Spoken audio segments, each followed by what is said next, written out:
Ladies and gentlemen, publicly buzzed on a Thursday night. What's up? What's going on, everybody?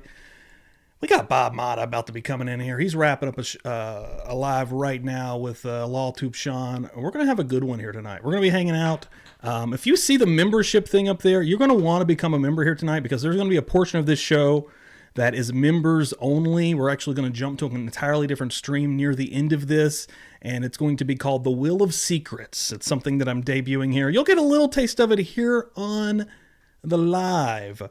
But again, you're going to want to be a member to see what we're going to get into. Tonight's going to be good. It's going to be spicy. We're going to be going in on a lot of different things. It's really just going to be shooting the shit, shooting the buzz.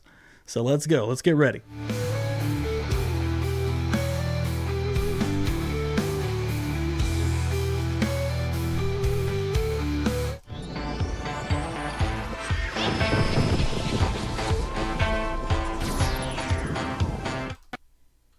Hello, everybody. Hold on. I forgot to hit this one. Hold on. Let's rock.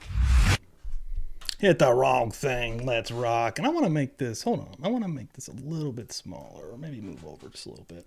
What's up, everybody? What's going on? What the hell's happening in here? We got Bob Motta getting ready to come through here. I'm just waiting for him to click my link and jump on here. Shouldn't be just but a minute. Hopefully it won't be too long, but thanks everyone for coming in. I've got a lot of different things up here to kind of talk about just in case. But yeah, one thing I'm going to do is do a plug straight out the gate here.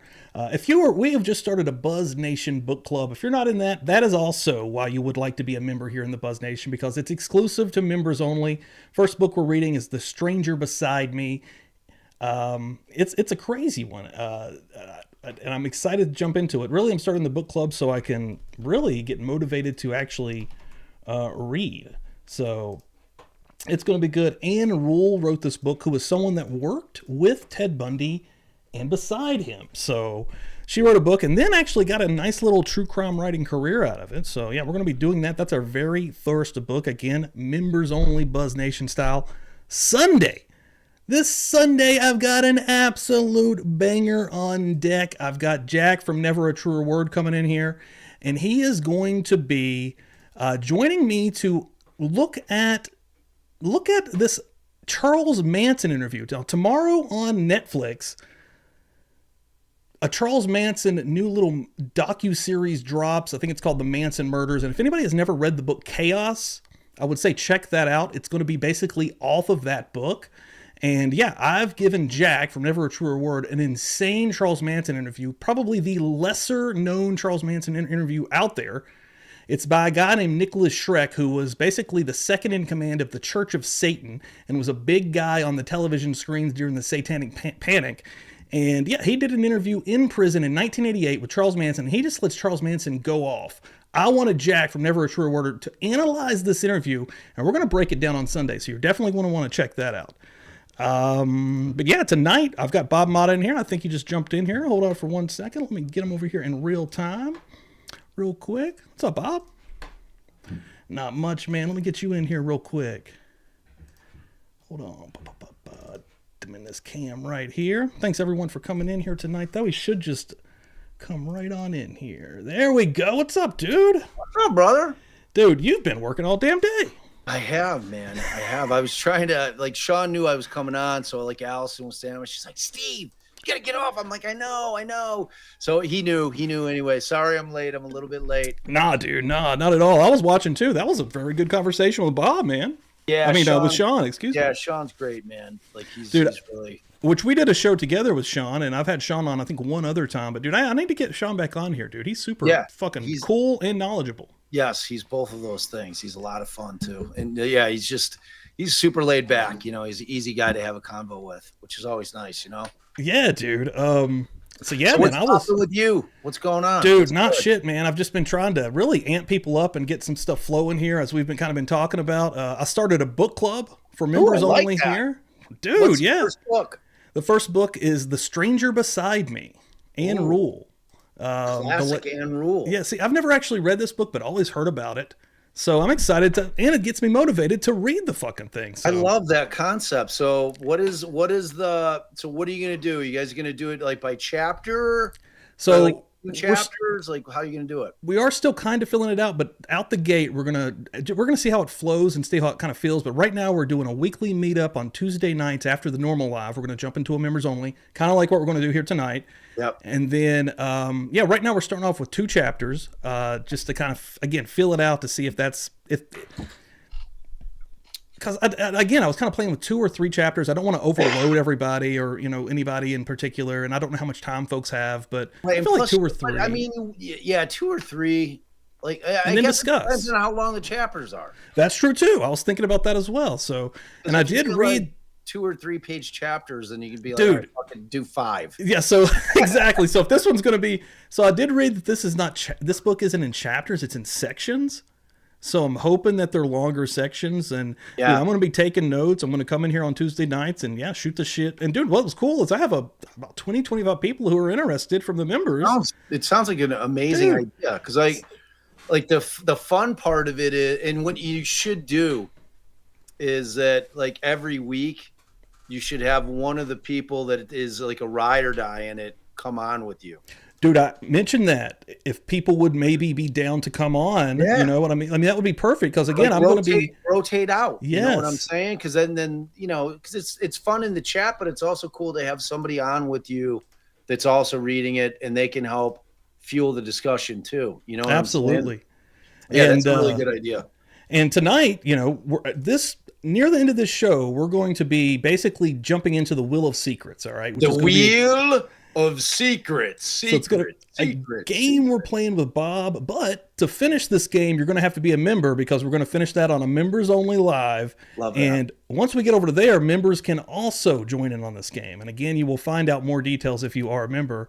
But look at this right here. Afton coming through, membering up right now in real time. So let me show you also a little bit of something extra that you may want to, that may get you wanting to be a member. If it's not the book club, if it's not going to be the Wheel of Secrets, just like Afton right here, I'm going to put her on another wheel, which is going to be the possibility to win a free shirt.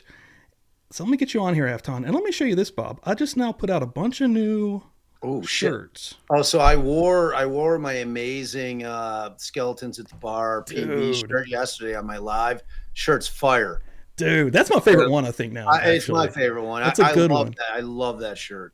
Here's my new ones. Yesterday. Feral Friday. I've got a feral psyched out kitty there. I like that.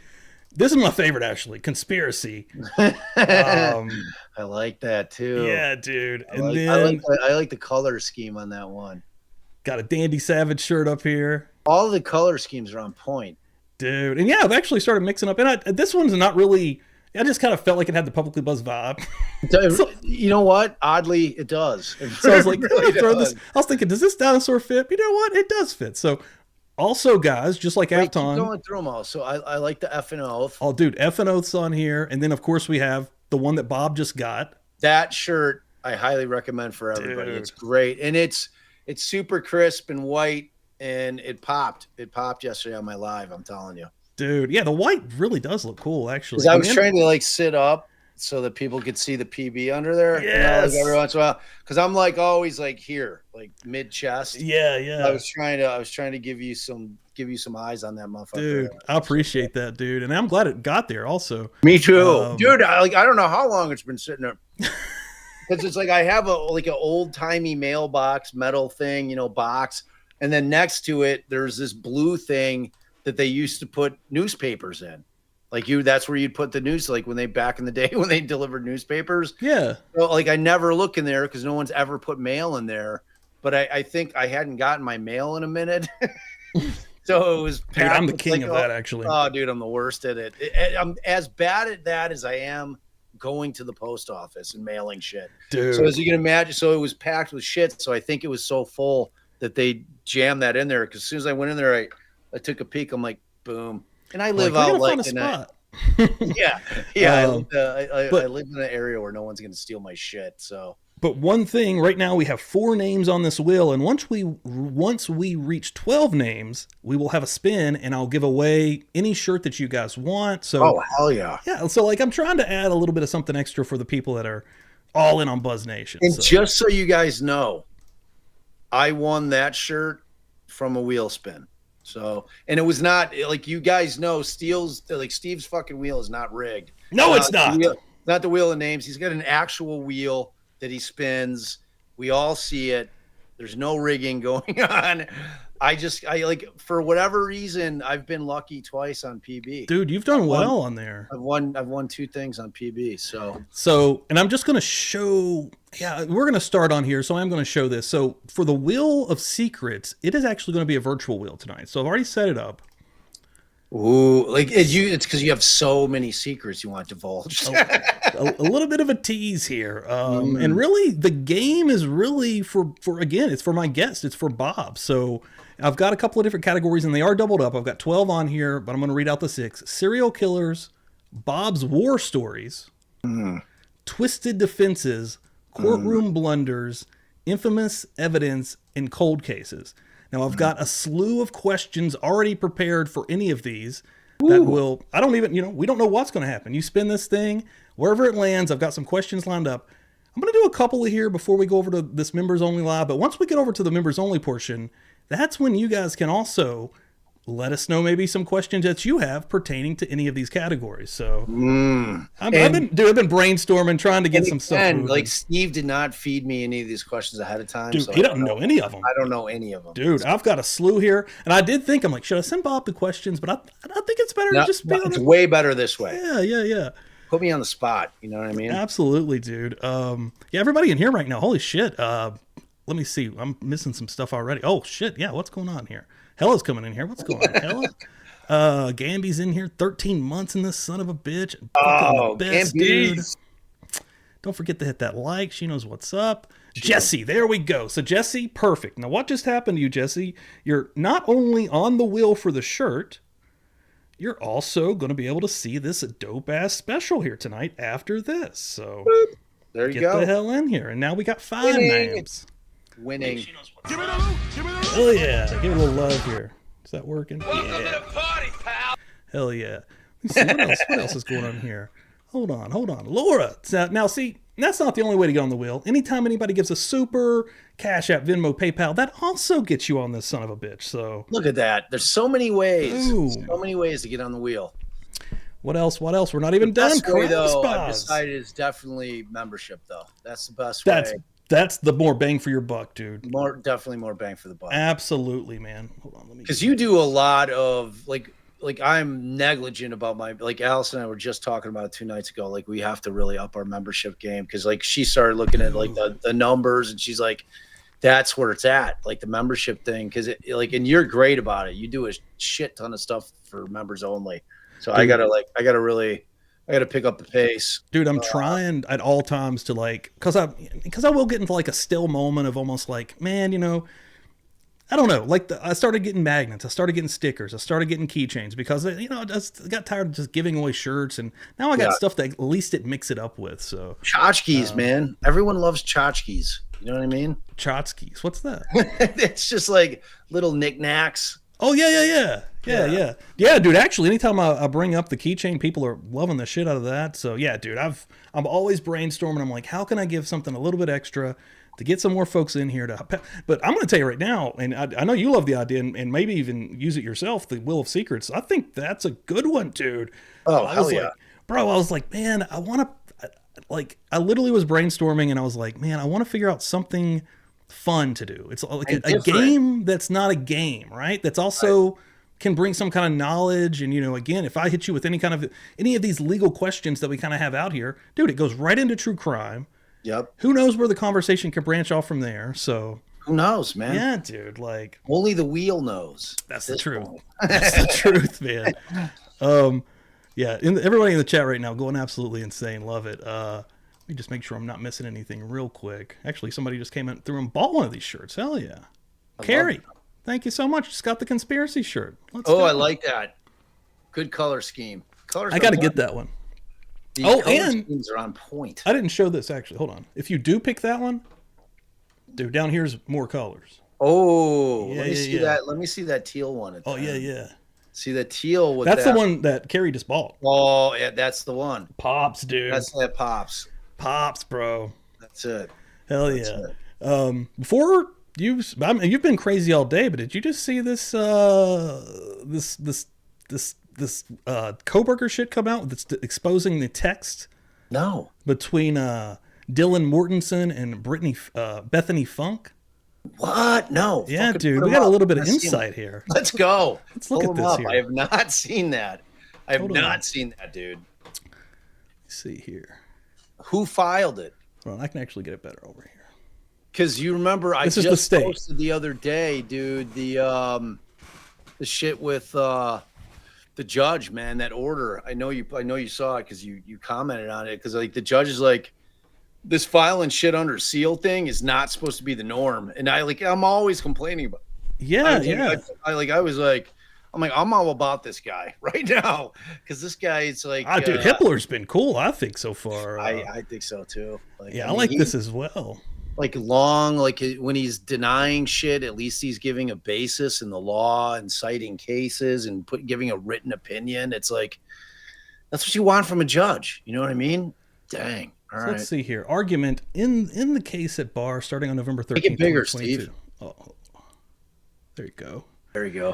The state submits this text message exchange is not hearsay because it will not be offered for the truth of matter asserted.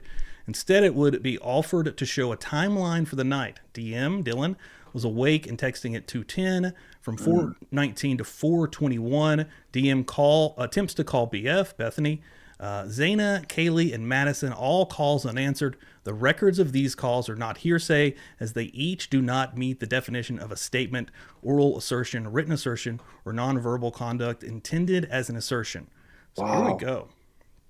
Now, real quick, Charlotte. Fuck yeah. Charlotte in here. Good to see you, Charlotte. Hell yeah. Charlotte also on board to see some secrets here tonight. Wow. Thank Dude, you this so is much. crazy. This establishes the timeline that was like. This is interesting right here. Wow, dude. So no, I'll just read this out here. DM to BF. No one is answering. And this is again 422 to 424. Okay, DM so to but this let's talk this through. So this completely destroys the probable cause affidavit that she's in a frozen shock phase. Right. Yeah. There's a lot of bullshit that's kind of cleared up through this because she's in a frozen shock phase. She states that she sees the So she's bushy not eyebrows. calling 911, but she's texting Bethany, who's downstairs. And then she says, I'm really confused right now. And then she tries to text to Kaylee, and she says, Kaylee. And then again, what's going on? And then Bethany comes back to Dylan. Yeah, dude, what the fuck? Again, Zaina. Now, this is interesting. Bethany Funk the DM. Zaina was wearing all black. DM to BF. I'm freaking out right now. DM to BF. Zaina was wearing all black. What? No, it's not like ski mask almost. And then BF to DM, shut the fuck up. Again, actually, DM back to BF. Like he had something over his head and a little mouth. Of course, there's some misspellings in here. I'm sure just frantically texting. DM to BF. I'm not kidding. I'm so freaked out. BF to DM. So am I. DM to BF. My phone is going to die. Fuck. And then BF says, come down to my room. Run. Come down here. Oh my God. So, and I just made a post about this also. Yeah. So hold on. And I want to show this because I know Sleuthy's in the chat here. And Sleuthy comes through on this. And she says, now Zaina was on all black. When did she see Zaina? That was her first point. Then she says, all this worry and nobody called the police when upstairs. My point to this, when I read that initially, I assumed by reading that she thought Zaina was the person in all black, thinking of the likely people in the house at the time, not thinking it was a murderer, right? Right. She's But going then through her head. in the next, like if you go down, the next two, she talks about he was wearing. So we know that she does. I think Zaina's a typo. And I think I'm actually fucked up here because look at this. Who said that? Because so Bethany Dylan said, not says- Dylan. Bethany would have been the one downstairs not seeing. No, Like- Dylan says like he had something over his head and little and mouth. So she not acknowledges it's a he. I think the Right. Zaina thing is a typo. Like she's freaking the fuck out right now. That For could sure. be. Dude, I didn't even think about that. Yeah, Actually. I mean, and we 'cause already see that she's having a conniption almost on the text here. Wow. But something here that's interesting is this. So it would be Bethany texting this to Dylan And Dylan is supposedly the one that's seen it. So why would Bethany even say Zaina was wearing all black or seeing anything? Because Bethany's downstairs. She's not on the same floor as where the killer would have left from. So that's already confusing. Well, right. What's interesting is at that point, Dylan has not said anything about, unless there's more text that precede this, that's probably the answer. So like there's obviously more text that precede this that we're just not seeing. So Dylan must have said at some point earlier before no one is answering that some fucking dude just walked by in all black. Dude, you're right. Dude, you're exactly right. And then Bethany's trying to calm her down. She's like, well, maybe like Zaina was wearing all black. You're exactly right. That makes way more fucking sense, dude. Yeah, because I'm sitting here, and now in real time, I'm actually didn't even notice that the first time. I thought it was Dylan, but yeah, probably before Dylan said whatever the fuck she said, and then Bethany's like, Zaina's wearing all black? Like what? Or no, she's like what I think is that Bethany's trying to calm her down. Because she I guarantee you when these all come out, it's going to be Dylan where before she says no one is answering, she's like, dude, some fucking guy just walked by my room all in black. And then she's like, I'm really confused right now. And then she tries to hit Kaylee up. And then Bethany's like, yeah, dude, what the fuck? And then I think she's trying to be like, all right, well, let me work through this, thinking like in terms of who it maybe it was just Zaina because she was wearing black that night when they were out. You know what I'm saying? Yeah, like I think that's what that is. Dude, yeah. I think you're actually nailing it. Actually, because I think I'm nailing it. Because when I was actually looking at this, I will say when I made this post initially, and I read this through the first time, I was at dinner and I was doing it very quickly. I didn't notice it was BF to DM, so I'm out the gate thinking Dylan's saying this, right? And I'm right. So even what I said is trying to rationalize it doesn't actually make sense. So. All right. So yeah, I think I nailed that. What else does it say? See what else under here. All of the above declarations are present since impressions and excited utterances. Who is in the chat here? Excited utterance. Hell is hanging out with us. Yep. This is supported by Dylan's grand jury testimony where she indicates she just witnessed a startling event, heard noises in the residence, and saw an unknown male in the residence. The declarations indicate that both Bethany and Dylan are trying to make sense of the startling event. Contemporaneously or in immediately following the startling event, no time for reflection or fabrication. Dylan's grand jury testimony attached as Exhibit S3. At 4:24, Dylan calls Ethan, call unanswered. This phone record, like the other records of calls, is not a statement pursuant of the IRE 801. Dylan and BF continue to text.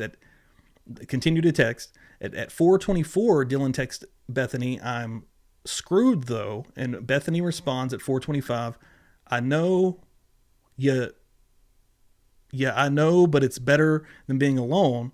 Again, both statements are admissible as present sense impressions and excited utterances as they are describing an event or their state of mind or spontaneous reactions to that event. I think that's a typo. I don't think it's supposed to be I'm screwed. I'm thinking she's saying I'm scared though.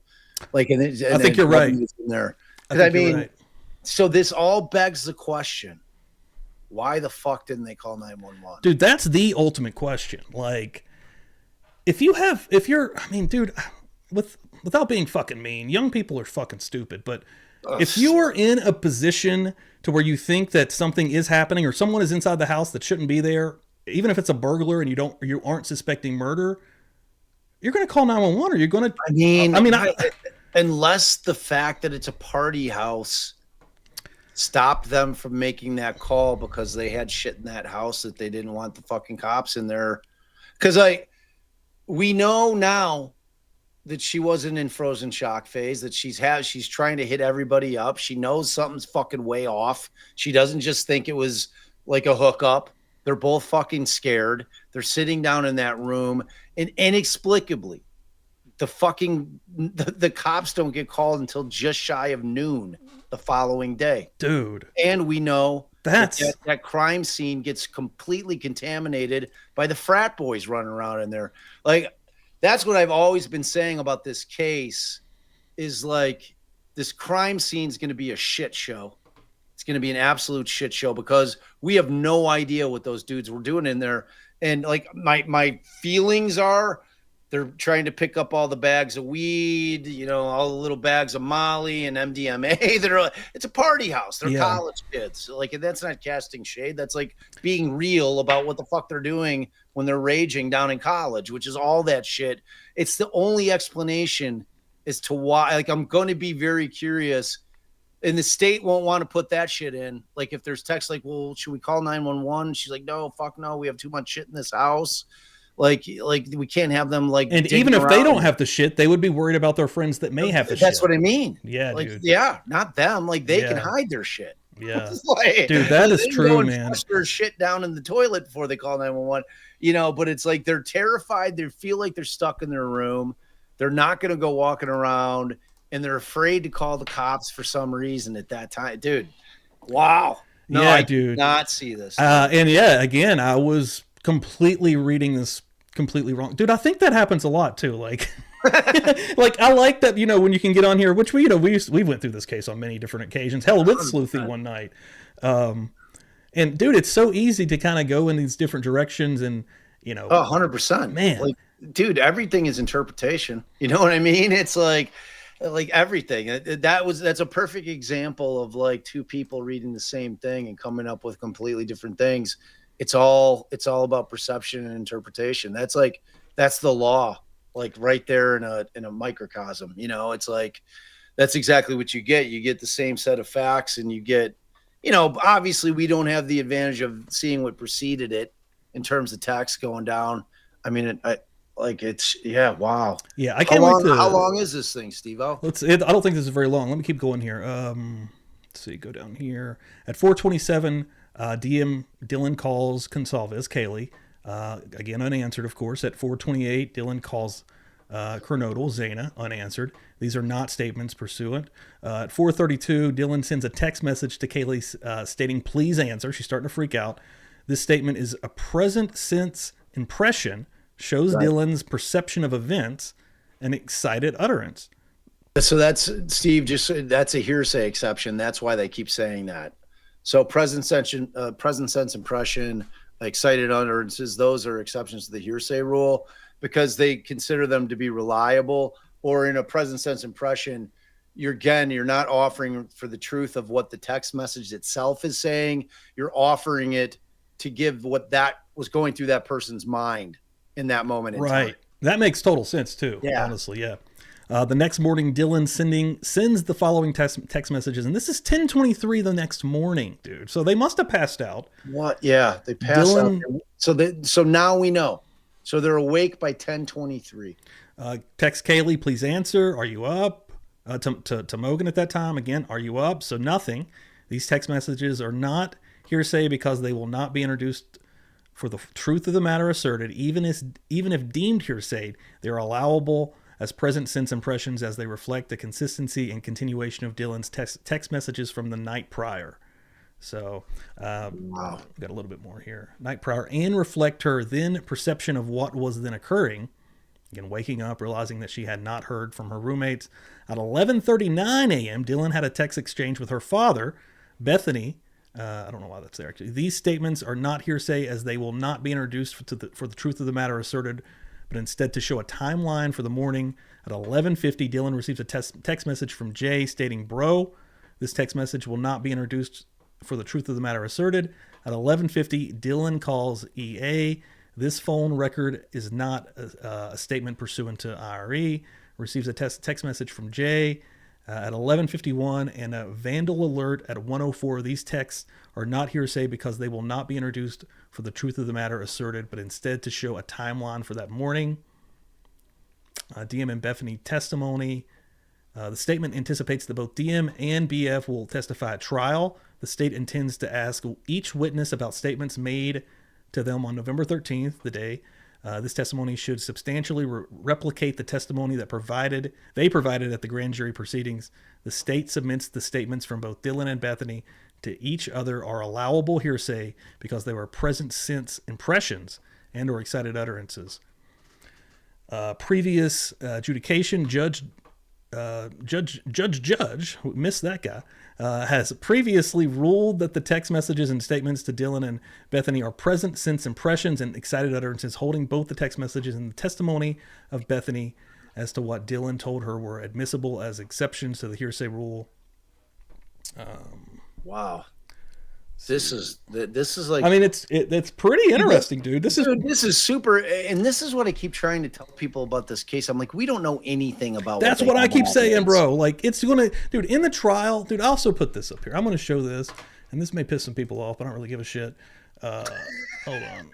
So, because my whole thing about this is that people need to be way more in the fucking middle about this, and not so much on the sides and on the teams. And when they get so locked into a pro Kohberger person, or even if they're on the other side hardcore, they can't meet back in the middle to have a decent conversation. I know. And then when somebody has an opinion on either side, they attack the other team. Like every fucking case, it's like the same shit with Delphi, same shit with fucking Reed. Like there is like no one's capable of having a rational explanation or a rational conversation. And it's so frustrating, man. That's why I was saying, like, I'm trying to get a couple lawyers. I want to find a lawyer that is in the, tends to think that Reed, and in Reed, at least we have the advantage of having a full trial. So there's a full trial that's been under our belt. So we have way more than in this case, but I just want to have people on both sides. Like I want somebody to explain to me how the state is ever going to be able to prove that John O'Keefe was hit by that vehicle. Not in an argumentative. I'm like, dude, explain to me like I'm 5. Pretend it's your case. Yeah, with dude. the evidence we know exists, because there's not going to be any new evidence. It's going to be the same shit. Like, explain to me how you're convincing me that he doesn't have a bruise, no contusion anywhere on his torso, his arms, his leg, none of his appendages, and he was hit by a 6,000-pound vehicle. Like, it's just, we know that he died of blunt force injury to the head in hypothermia, which tells me he did not die immediately. So the whole concept that people don't bruise when they're dead, okay, well, he wasn't dead right away. So there was plenty of time for him to bruise. Oh, people don't bruise in the cold. Well, prove it. Why aren't you putting somebody on? Like you have to put on that kind of witness if you're the Commonwealth in order to explain how in the world the injuries do not match up at all with him being hit by a 6,000-pound SUV. You know what I'm saying? Yeah, so I want to have like a panel where it's just 4 lawyers, but I want each side represented. Dude, exactly, man. That's, you know what I mean? Where it's just like a rational conversation where we're trying to work through it. Yesterday on a post that was about something else, but I just made a point about what we're talking about right now. Basically how everyone is on a side or something. I came in underneath this and kind of started a little bit of chaos. I bet even if proven guilty beyond a reasonable doubt, they will still argue, this is the hardcore pro Kohberger people, that BK shouldn't have been arrested because of the IGG privacy point. The team defense is always right-minded folks covering this would rather argue their point endlessly than concede he is the murderer.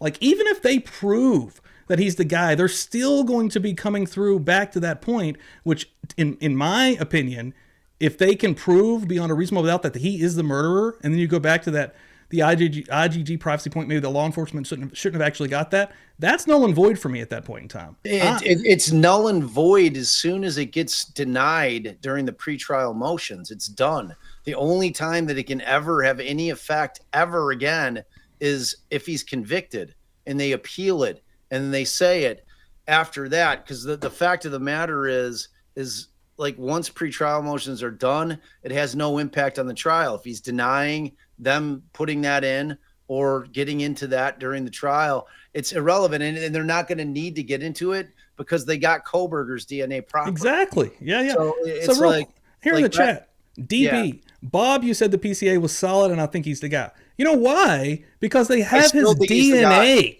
The DNA is fucking huge, and everyone wants to act like it's not a big deal. It's fucking retarded.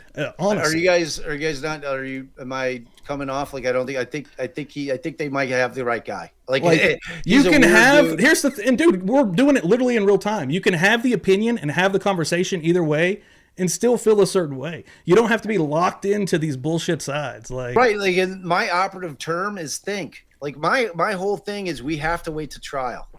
Like if anybody watches my channel and thinks that I think anything other than what I say, then they don't watch my channel. Absolutely, dude, you have to vet the evidence at trial. We have to see. They're going to see a whatever point. you know. Yeah, they're going to see one. They're going to see a post or a point, and they're going to be like, "Oh my God, that's his opinion."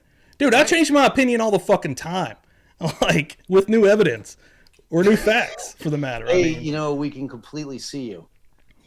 Yeah. You could have just walked by. Like we saw you like belly crawling across the floor. Or at least I did on my one. I didn't see it. Because I can't see the chat in Steve's, like Steve, what is it? Oh, I do see her back there. Yeah, she's down there. And like the only place I could see the chat is super teeny. There's no way I'd be able to read that. So I do kind of miss seeing the chat. Oh, I could throw it up on my YouTube on the second screen, I suppose. But yeah, dude, people get really. I think this trial is going to be very. Hell, it's already contentious as hell, but it's going to be very interesting. It's going to be very interesting. I just double said that. But one thing, dude, and I'll even say it right now, and I say it in front of these people. Until the trial, I currently do not think I wouldn't, as a juror, convict him right now. Even with just, I need to see how he got there. I need him to explain to me in a little bit more detail. All right. And they're going to expand upon the DNA, I'm sure. I'm sure within the insane amount of terabytes that they have more evidence that they're going to present. I want to see that. I want to see it laid out before I fully commit to anything. We have to. I'm not above trial. Dude, I'm not above having the conversation either way or either. Like, I can go down this road. I can go down that road. I don't know, man. The people that are just so hardcore are insane to me. Like, and they don't know what the evidence is. That's the thing that's so just perplexing, like how people are just so locked into a position on anything until we have trial, when we hear what all the evidence is and it's vetted. That's the part that matters. It gets vetted. Sure. So if this touch DNA on the sheath transferred, it is. The problem is I haven't heard anybody come up with a reasonable explanation as to why Kohberger's DNA is on there. Now, if we find out that turns out to be a shit profile, that there's matches at like four loci that wouldn't even be enough for it to go into CODIS. You know what I mean? It's like, that's all the shit that we don't know yet. I don't know any of that. Like we need to see what the number is. He can't be excluded. Okay, well, Anthony Garcia couldn't be excluded, and it was but like 1 out of 12 people. What?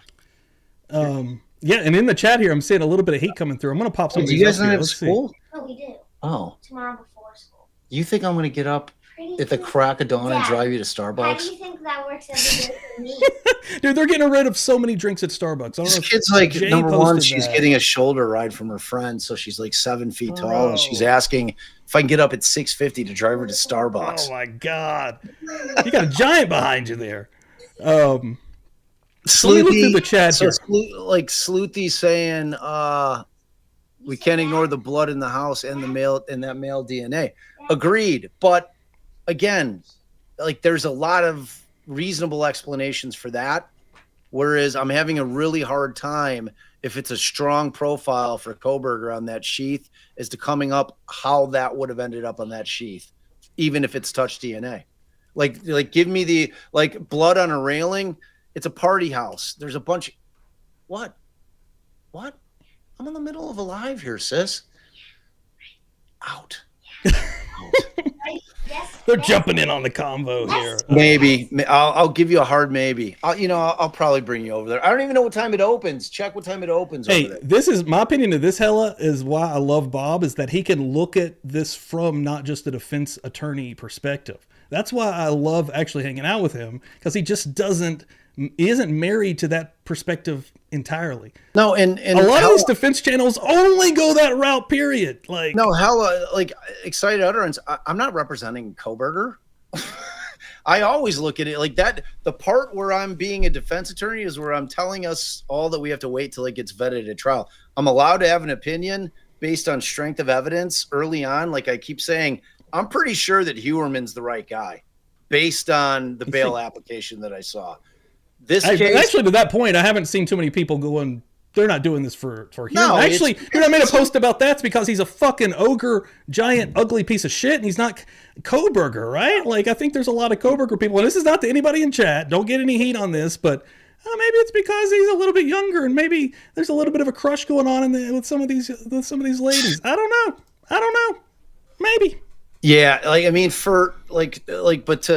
to excited utterance, like if you think that like there's always a presumption of innocence, but I'm going to talk about the case realistically in terms of, and I can tell you as a defense attorney that the DNA on a sheath that's found under the body of one of the victims is a big fucking problem. That is huge. And like you guys could try to talk it away like it's not. I'm just telling you, if I get that case and it comes onto my desk, I realize that is our biggest problem, bar none. And it's because it's a huge problem. And it's not so much from the attorney's perspective. It's because that kind of evidence in front of a jury gets people convicted. It's that simple. That's actually been one of my main points too. Like, even if I don't think he's the guy, even with what we've been presented and seeing trials and kind of being a part of this for so long, I can see exactly why he would be convicted by a jury with just what we have. DNA and hearing that's fucking huge. Like, it's huge. Is it right? We can have that argument on the side, but still, I could see how it could happen. Look, like I just said, at the end of the day, that's why we wait to trial. We're all allowed to form initial opinions. You can have an initial opinion that he's innocent. I'm not. And they always like to get super cunty. Like everyone's always like, "Oh man, yeah." There's no like a real conversation to be had. It's ridiculous. It's like and like that excited answer. Like, am I supposed to be on my channel that I think that everybody's innocent when clearly in cases you can tell, like Huerman, I'm fairly certain is going to get convicted. Yeah. like I feel pretty confident. They found his DNA and his hairs and his wife's hair in a lot of the burlap sacks that they found with the bodies. So pretty strong evidence. I mean, yes, it's going to have to get Kohberger vetted. and Richard Allen are nothing alike. Like, that's insane. You're preaching to the choir, utterance. I practiced for 20 plus years. Like that's not what we're doing here. It's and they had no evidence that was even remotely close to what they had in Kohberger with that DNA on a sheath, because that is a smoking gun piece of evidence. They didn't have anything like that in Richard Allen. They had a shell casing which they really didn't match. She couldn't match it through just ejecting it from the gun. She had to fire it. It's a completely different thing. So like they just didn't. They had the guy's own statement. I mean, like he put himself at the scene. Kohberger didn't put him. He's not putting himself anywhere near the scene. He's just he likes to take night drives. Stargazing out here. NH Dude, coming the fuck through here. You just got yourself into the special members only part of this show here tonight. We're going to be having a game. We're going to be playing along, asking Bob a lot of crazy questions and spinning a wheel. NH Dude, thank you so much. Welcome to the party, pal. Hell in here. Pammy coming through here. Calming it down just a little bit. $4.99. Do we love these guys or what? Pammy, thank you so much. I appreciate that. Always coming through, representing. Huge member of the Buzz Nation. We're getting spicy tonight, dude. I knew it was going to get hot. I've been fighting people randomly on X. Not even fighting, actually. I've actually been extremely nice, dude. One technique that I've figured out, and it was actually somebody told me this, and actually it's just smart. I used to get a little bit too emotional on there, and I would get crazy in the weeds, and I'd start even talking a little bit of shit to people. That's not the way, man, at all. I'm trying my damnedest to be. And I'll get a little cheeky with them, and I'll throw a little jab in here and there. But dude, I'm so fucking nice. I'm trying to be. Yeah, dude. Dude, there's no reason to be a. For me, it's all about the debate. I mean, I'm a lawyer. Absolutely. So I literally debate for a living. So I never get upset debating, but I'll debate my position for certain. Dude, you know what I'm saying? And, I mean, it happens. And it happens. I do. No one's ever going to human. change my mind on shit pre-trial ever. Like, I'm going to think the way that I think. I don't care what anybody else thinks about it, and people can think whatever they want. Absolutely. I'll state my I'm just telling you that short of that DNA profile being absolute horseshit, meaning that there's only matches on like 4 or 5 loci. Like where it doesn't even have enough to meet the standard of what CODIS requires in order for it to be entered into the database. Like, it's very powerful evidence. Now, if it turns out that it's a really shitty profile, it changes everything. But we can't know that until trial. Hella keeps bringing up Andrea Burkhart's opinion on this, which I know she's. I don't know if you've watched her stuff on the Kohberger stuff. Oh yeah. And I love Andrea. I think and respect her opinion. Yeah, I don't know that Andrea thinks that Kohberger's innocent. I think that Richard, they're not similar at all. Like I sat through, I covered Richard Allen's case for 2+ years. Like I could say definitively in terms of that process, the way that it went, like, and you can't like skip that part of it. Like, you can't just kind of look at the trial and be like, this is what they had. You have to look at kind of how they did everything leading up to it. And it's so fucking shady the way they operated in that case that it like that in and of itself, taking away the trial makes me not trust the verdict at all, beyond the fact that they don't have any evidence against the guy. Yeah, dude. Yeah. I don't know, man. Like I get, and I can get heated on this stuff too. Sleuthy right there, actually, in a great, hell, how long have I known Sleuthy now? Fucking 3 years, right? Me and Sleuthy have been going back and forth. This is the first case I ever got into, and when I debuted into it on X and on these YouTube, she was already into it. So Sleuthy's fucking brilliant. Like Sleuthy rules, man. But again, I definitely disagree with her on tons of shit, and we've went back and forth. But yeah, man, Sleuthy's always been dope. Hell, we had one of the best shows ever with us and Dan and Sleuthy, dude. Like that was the power went out that night. I don't know if you remember that. We were live. It was like around the 4th of July, about 2 years ago, dude. And the power went out and killed the show. Really? Yeah, dude. We were all just rolling, and the power just killed the entire show. Yeah, dude. So we got a lot of power issues out by where you live. Dude, I would love to. I do actually. No, that's a yeah. I mean, shit on his rights are one thing, Sleuth, but like that's an appellate issue down the road. Like to me, the IGG stuff is problematic, but for different reasons. Like I think, but the law doesn't support it right now where it stands. I think that we do have a privacy interest in our shared DNA. I just do. Meaning that I think that they need to get a warrant before, but that's not where the law's at right now. Right now, they're treating it the same way that they treat text messages, that because you're sending your text message through a third party, which we have to do. I mean, how are we texting with somebody without sending it through the carrier, whoever's providing our service? So, but they're saying that once you do that, it's gone, and they're trying to equivocate the two, and they're not the same thing. Like our DNA, like the fact that I share DNA with 1,000 years back in my familial line, I think I have a privacy interest in it. And I'm not suggesting to not be able to use it. What I'm suggesting, get the probable cause to get a warrant, build up your case, have enough to be able to get it. We can't allow law enforcement to just start digging into people's DNA. Because dude, you know how easy it is to backdoor into a private database like 23andMe? You just create a profile, and you like, and you go boom, like boom, boom, boom, and you have the shit. Yeah, the IGG. And I totally get that as well. Like, yeah, man, like it worries me. It's a real big concern with me, the IGG stuff, and it's got a lot of great uses, like in terms of identifying John and Jane Does, in terms of helping solve crimes. I think it's a really useful thing to be able to use, but it can't start becoming Minority Report shit where they're just able to access everybody's DNA and go through family trees and be able to get a guy by going, to a sixth cousin once removed and then family treeing it out till they land on you. It's like you got to get a warrant for it. That's all I'm saying, because I think we do have a privacy interest, and that's what it is. If you have a privacy interest, it's like the example I always give, Steve. It's like if we were neighbors and I went and robbed a bank and I came pounding on your door one morning, you're doing murder church. I'm like, dude, fuck, dude, let me in the house. You're like, what the fuck's going on, man? I'm doing a show right now. I'm like, dude, fuck off. And I'm like, I run in the house and I throw like my gun that I used in the robbery under your couch. And then I'm like, all right, man, I'll take care of it. I'll see you later, bro. And you're like, oh, dude, fuck off. I'm trying to do this show. And I'm like, all right, man. And I leave. And then the cops come and they do an illegal search on your house because they were able to ping my phone and they saw that I were like right around your area, right? And they're like, all right.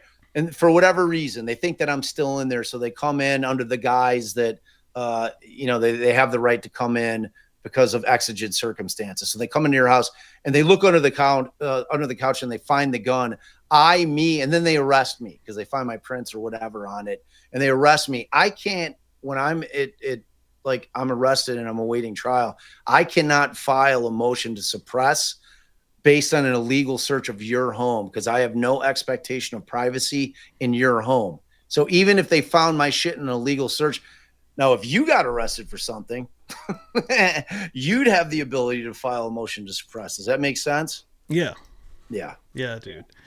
Yeah. And I do want to calm things down real quick because I don't know if you've seen this, and I've got one more thing before we jump into this game here, because it'll probably be about 30 minutes over here on the member side. But did you see that they finally? I don't know if you covered this. I did last January, February. The Kansas Three, the three men that ended up. I saw that, dude. They charged some dudes.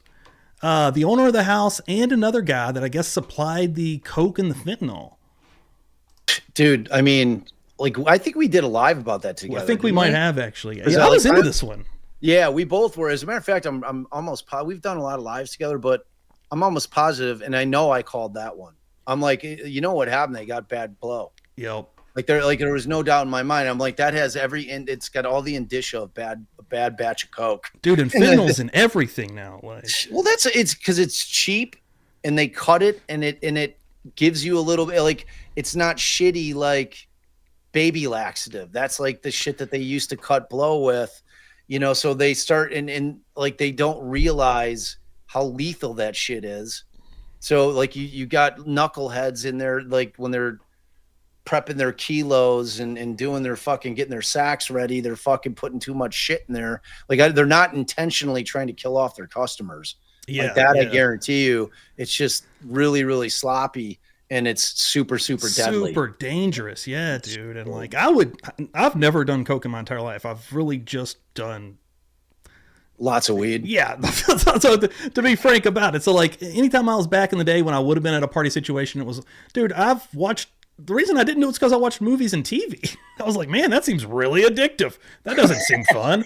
I'm a poor person. I can't afford that. Like I was always at least kind of thinking logically. That was a major cut. Like they use it. Like trust me, Ali and I have defended a lot of drug dealers, a lot of them, and cutting it with baby laxative is definitely one of the things that they use quite a bit back in the day, and it was way safer. I mean. It just made people have to shit right away. Yeah, it wasn't fentanyl, like the strongest. That sack, I had to shit. The strongest painkiller known to humans. Like, yeah. Holy shit! First of all, we got a wheel, which is crazy. Then we've already started another wheel, and we have so many new members thanks to these fine folks in here tonight. I really appreciate it. Let's start this game out. Let's do it.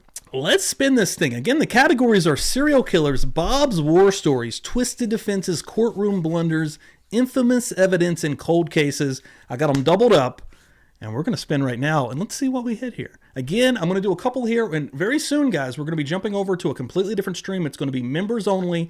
Probably hang out there till it's 9:15 now where I'm at, 8:15 with Bob, so probably about 25, 30 minutes just bullshitting over there. But the one cool thing about it, if you're membered up and you get in there, you will have the opportunity to drop some questions in the chat for Bob on any of these categories. So let's just test it out here. Let's test it out. You need the sound effect. Like I do. Hold on. I can turn that on. Oh, dude, for this site or the actual, what's that show? Not Wheel of Fortune. Oh, Price is Right. Yes. Yeah, Jay had those, dude. Yeah. So Jay had all the good sound bites. He had the best. Like, I was always like, man, I wish I'd have thought of that. Now I feel like I'm still in it. Infamous evidence. So here's my first question. Let's see. What's the strangest piece of evidence you've seen sway a jury? Wow. And I do have backup questions if it's too much at the time. You know what? It was evidence, but non-evidence, but it absolutely swayed the jury. It's the Mark Furman tapes in OJ. Like when they everyone tells me to watch that. When they uncovered Mark Furman's tapes where he's using the N-word left and right, and it was like clear that he was a racist, like that piece of evidence that came in, even though it had nothing to do with the crime and it had everything to do with impugning the integrity of the investigation, was the most bizarre thing I'd ever seen. Like, nice. I mean, yeah, dude, like that. Dude, every couple of weeks on Murder Church, they're like, that should be the next one. The only thing that's going to stop me from that is that Spectre has been an eternity, and I know that OJ's even longer than that. What's the strangest piece of evidence in all the cases you've ever watched? Man, I'm pretty fresh in this, but just off the top of my head, God, I don't know. I don't even know if I have an answer, honestly. It's hard. Like those Furman tapes, like they stopped that trial, dude, for like months, trying to figure out like what they were going to allow from those tapes in, because he was the guy who found the glove, the bloody glove behind the cottage that Cato Kalin lived in. Have you never? I've never watched. I don't know it in detail, but I know bits and pieces. Like I know who the Cato dude is. God, dude. What the I remember. Dude, I was like, that case was so crazy that I remember teachers putting it on in my elementary school while we watched it, which is crazy for children. I was in college. That was mandatory daily TV watching. My mom was entire trial. My mom was really into it and recorded it every day. So there must be tapes within my family of the original trial, which is crazy. T, I don't even know about the butt plug case, but my interest is peaked now. Yeah, what? Whoa. Teresa was talking about a butt plug case. I don't know. I didn't know nothing about the butt plug case. Yeah, Zachary Hughes, he is the evidence for sure. For sure. Let's do one more. Here. Let's see where we land here. Will of Secrets. I want a Bob war story. Oh, serial killers. Hold on. Oh, wait. Got up here. It says, I'm looking at the wrong one. All right, I got to go in here for you. What's the one thing John Wayne Gacy said in the tapes that still sticks with you? Oh man. There's a lot of stuff, but probably welcome in here, everybody. Like, I think probably the most disturbing thing, like collectively, is that guy just had zero remorse. He had zero emotion when talking about like killing these kids. And dude, it's hearing your dad interview him from the hospital bed was insane. Like, yeah, no, he wasn't even in a hospital bed. He was just at Cermak. He was at the mental facility. Oh shit. Okay. So, and smoking cigars, like he was being treated like some bizarre fucking celebrity. It was so weird, man. It was, but I think out of all the shit that probably. And the way your dad fucking grilled him was amazing. Oh, well, like, your dad was like, listen, like, we've got to get what you just said this. Why are you saying this? He's like, Ray, you just confessed 5 different times and now you're telling me you forgot everything. Like, that shit doesn't work, dude. He's like, oh, but Bob, you realize I was on, like 140 milligrams of Valium, right? And he's like, okay, that may be true for the first 3, but 25 hours later, when you give the 5th one, the Valium thing isn't working for me anymore, John. Like the back and forth between my old man and Gacy is pretty fucking legendary on those tapes. But it's hard to pinpoint one thing, but it would have to be somewhere in the neighborhood of just he never ever took blame. Like, even for the kids that he admitted to killing on the tapes, it was always their fault. He's like, they knew what they were getting into. They made their choice to come over to my house knowingly, and trying to use some like fucked up legal words, and he's like, or they were always trying to extort him, or they were trying to kill him. Like, his first kid was like, his story was, I woke up and he was standing over me with a knife in his hand and I wrestled the knife away. That's right. He admitted to that one. Yeah. He admitted to Bukovich. He said that Bukovich had come earlier in the day with 3 of his buddies and was trying to get his last paycheck. And, they got into it verbally. And then Gacy went out cruising that night and he always knew where all the kids were hanging out by the lake. And he finds Bukovich, brings him back. They get into it like a fight, he claims, and then Bukovich is telling him, he's like, well, he was telling me he was going to kill him, so he's like, there was never any acceptance, and he never took any kind of responsibility for his actions ever.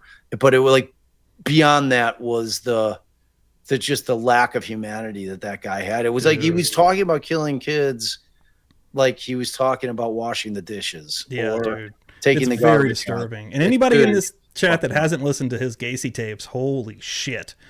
What a deep dive. It's a deep dive. So also, I just fucked up. Dan coming through here. We haven't seen Dandy Savage in here in a while. It landed on Danny! So I got to make sure that I don't call it early because it didn't even land on serial killers. That was a freebie. It landed on Bob's Danny. War Stories. Dan, what the fuck, dude? I miss you, man. Dude, we got to get some kind of golf nerd now. Dan. I told Bob Dan is deep into the golf world. Yeah, he's a golfer. He's a golfer right now. So I fucked that up. Actually, we're on Bob's War Stories. I called that too early. That was a freebie, everybody. That was a little Gacy freebie. So my first Bob's War Story question is, what's the wildest excuse a client ever gave you for their crime? So that's, I got to think about it. Fuck yeah. Everybody coming here gifting out. Holy shit, Joe. It's Thank not you. going to be, it's not going to be like a murder because like they always deny it. Right. You know what I'm saying? Like that's a really hard question to answer because I honestly can probably think of like on one hand the number of clients in all our years that actually confessed to doing anything. So in terms of, I did think that would be kind of a weird one too. Like, yeah, I mean it's like most of the times it was just like, you know, I wasn't there. Like, you know, but like it's like everybody denies everything. That's what I'm always saying. It's like the shit you see in TV shows where it's like, I'm your lawyer. You must tell me the truth. You know, I mean, it's like we have kind of talked about that before. That's not really how it works. Like it's not how it works. I mean, the only time it starts to work like that is when you get the discovery in and the state has such a powerful case against them, and you sit down and you tell them like, look, man, this is what they got. All right. And this is what the problem is with this at trial. So we need to come up with a different approach. Your shit that it wasn't me or I didn't do it isn't going to work. So we need to come up with another idea on how to defend this case if there is one. You know what I'm saying? So it's like, yeah, I don't really have like a crazy, like an excuse as to like some kind of whack job. Like that's a weird one. It was a weird one. And like Garcia never admitted to anything. He always maintained his innocence, you know, like on all 4 of those homicides. So it was like, I mean, I've had clients that I had a guy who was, and it's not even that crazy. He got pulled over.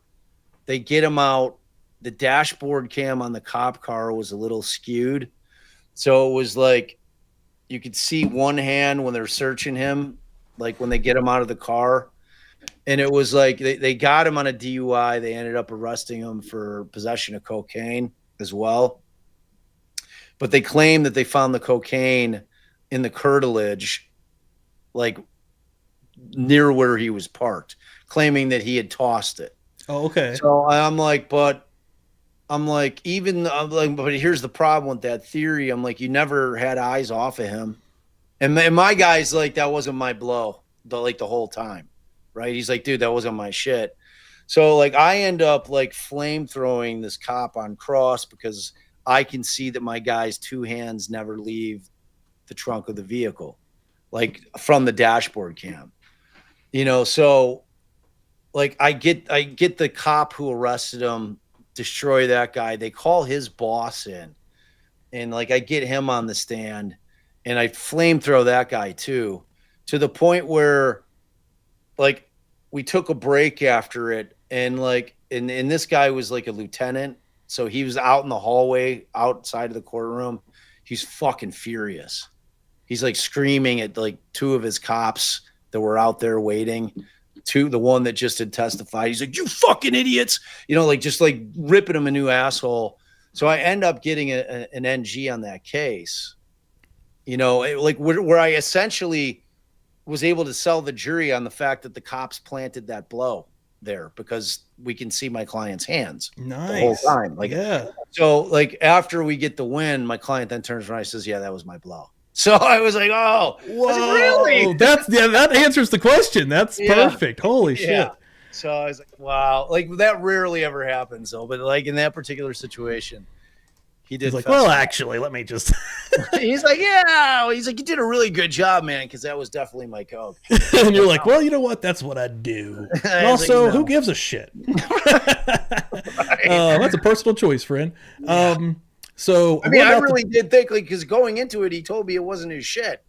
So I really did think that the cops fucking planted the shit. So they went all in on that defense. dude, and that's not above the realm of possibilities. That's a huge fear of mine, dude. Like, bro, I've seen so many videos of and cops being caught and then put in jail because of them planting bullshit or like fucking with people's lives, dude. That shit is horrifying. Like, Well, like we're picking back up the Stephen Avery shit. We're gonna start our second season of that, but it's like no matter where I fall on that case, once we go through all the evidence, and we're doing a super deep dive on that one.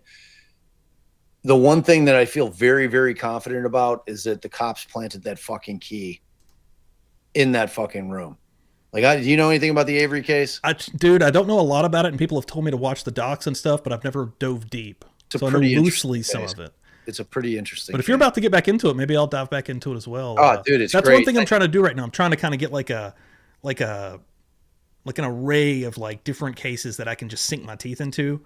Avery's a classic because he did 18 years for a crime that he didn't commit. Like, absolutely did not commit. It was a sexual assault, and he got cleared 18 years later, fully exonerated, and he's in the process of he's filed a huge lawsuit, obviously, for doing 18 years for a crime he didn't commit.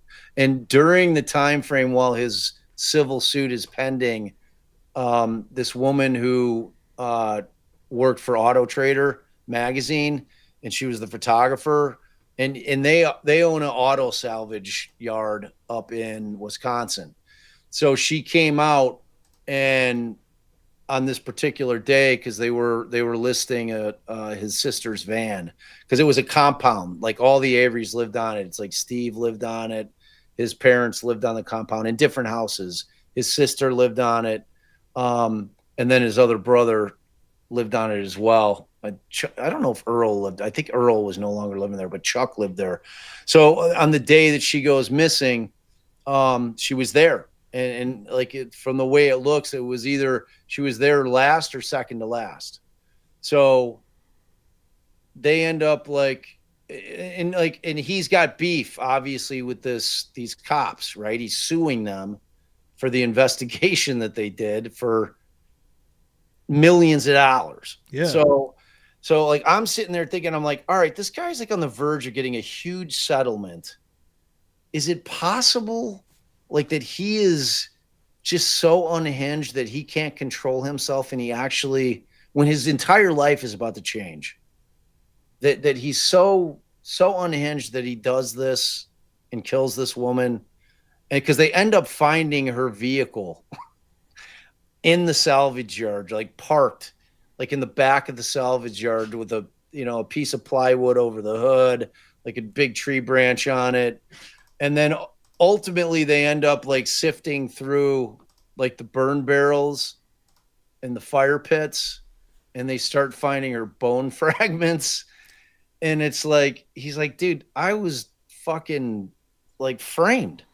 Like you know what I'm saying? So it's like always from that, but the case got the like kind of the nation's, or really the world's collective attention because of the Making a Murderer Netflix doc that came out. Man. That's what I remember. Yeah, no, I didn't watch it, but again, when that came out, I was seeing people. So I've like always, and it's like I watched it as a defense attorney, and I'm like, wow, like I thought it was a great documentary, but I was also like, okay, there had to be more. Yeah. There had to be more evidence that got him convicted, because what they showed in that documentary was not enough. Like Alice and I were both watching, and we're like, no, they're holding shit back. So come to find out that they didn't mention the DNA that they found under the hood latch. So, but his lawyers very much took the defense approach that this was a frame job. It was akin to Karen Reed, that the cops planted the key. So they end up finding her key and her fob in his room, but they had searched that room 2 times prior, and it was like right out in the open. But on the third search, all of a sudden they find this key. Right. That is very Karen Reed-ish. So it's like, and Dean Strang, who was who's a really good lawyer, who was one of Avery's guys. Like he said this thing that's always resonated because it's so true. And it's that cops aren't planting evidence. This is a general proposition. There's always exceptions. Cops aren't planting evidence on people that they think are innocent. Cops are planting evidence on people that they think are guilty. And that makes all the fucking sense in the world. Like with Avery, like with the lawsuit pending, with the fact that like where they find the vehicle, you know, the fact that they're finding her bone fragments, they're finding her electronics in one of the burn barrels. They're like, it's got to be Steve. And, you know, but they want to make sure they're going to get him.